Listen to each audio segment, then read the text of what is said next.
Assalamualaikum warahmatullahi wabarakatuh. Alhamdulillahirabbil alamin wa bihi nasta'in ala umuri dunya waddin.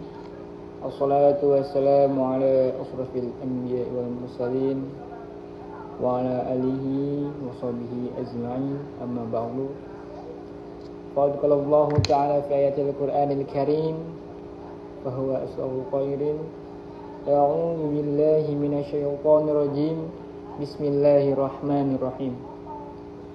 Wasta'inu bisabri wassalah innaha kabiratun ilal khashi'in. Sebelumnya perkenalkan, nama saya Agung Saifuddin Kurniawan dengan NIM 2510600708 UIN Sunan Kalijaga. Saya di sini akan mempresentasikan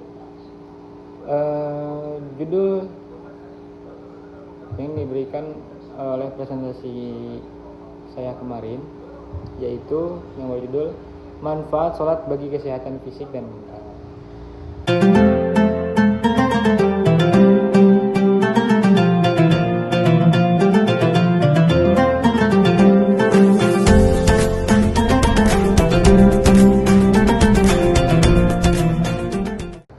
Apakah sholat itu bisa menenangkan jiwa? Jawabannya tersebut ialah bisa. Misal dalam landasan Islam, sholat itu bukan sekedar beban kewajiban, melainkan sarana komunikasi pada hamba dengan sang Maha Kuasa, yang berdampak langsung pada ketenangan batin. Nah, yang seperti tertera dalam Al-Quran, yaitu dalam surat Al-Baqarah ayat 45. Bismillahirrahmanirrahim. Wasta'inu bis-sabri was-shalah innaha kabiratun ilal khashi'in.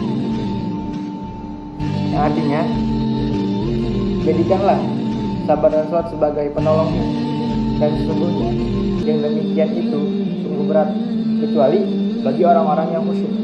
Al-Baqarah ayat 25. Dalam tafsir tersebut menjelaskan bahwa ada namanya itu Ibnu Katsir menjelaskan bahwa sholat adalah bantuan terbesar untuk tubuh dalam menghadapi segala urusan secara psikologi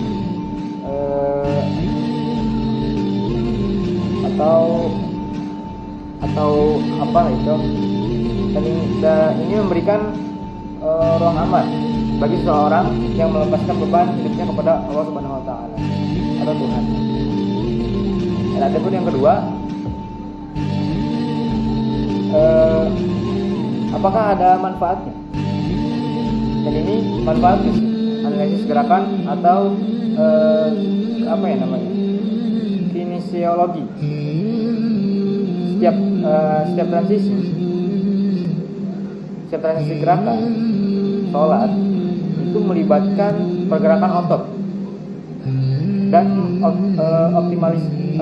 optimalisasinya itu ialah aliran darah, seperti sujud. Sujud itu mengoptimalisasi oksigen ke otak, melancarkan oksigen ke otak. Sujud itu salah satunya posisi di mana jantung kita itu berada di atas kepala. Jadi kita sujud, jantung kita itu ada di bawah, begitulah. Dan efek medisnya itu logika kita lah, darah yang kaya oksigen mengalir maksimal ke lobus, ke bagian otak dengan mengalir emosi ataupun logika. Ini membantu mencegah migrain, meningkatkan kecerdasan dan daya ingat. Seperti dalam hadisnya, ada yang hadis mengatakan keadaan paling dekat seorang hamba dengan Tuhannya adalah ketika ia sujud. Hadis riwayat Muslim. Adapun yang kedua yaitu ruku dan kelanturan tulang belakang. Jadi ruku itu posisi punggung yang rata saat ruku sangat krusial untuk struktur tulang belakang. Seperti meregangkan otot punggung dengan paha belakang itu yang efektif mencegah nyeri punggung bawah ataupun yang sering dialami pekerja kantoran, kuliah apa gitu. Seperti itu. Dan adapun yang ketiga yaitu takbiratul ihram. Takbiratul ihram itu bisa bisa seakan-akan dia bisa mengatur pernapasan kita.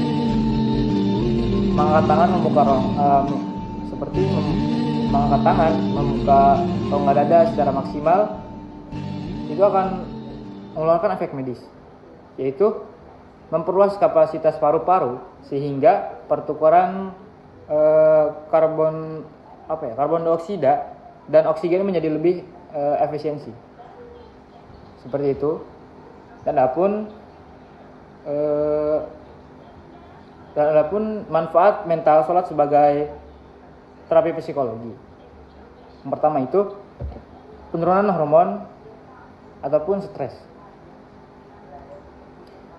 Sholat yang dilakukan dengan khusyuk mengaktifkan sistem saraf sistem saraf parasimpatis gitu. Dalam sains itu ada namanya kondisi ini menurunkan kadar kortisol ataupun hormon stres dan memicu pelampiasan endorfin dan dopamin, yaitulah hormon kebahagiaan. Efeknya mengurangi kecemasan dan memberikan rasa rileks yang setara dengan meditasi mendalam. Dan adapun manajemen waktu dan disiplin.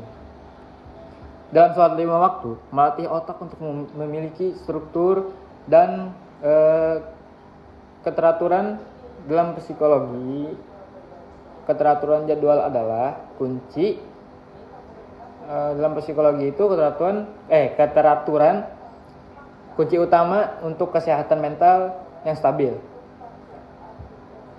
Dan adapun yang dalam hadis itu tentang sholat sebagai istirahat. Dalam hadisnya itu adalah yang berbunyi Rasulullah SAW memandang sholat bukan sebagai Rasulullah SAW memandang sholat bukan sebagai pekerjaan, melainkan tempat beristirahat dari capeknya dunia, penatnya dunia. Yang berbunyi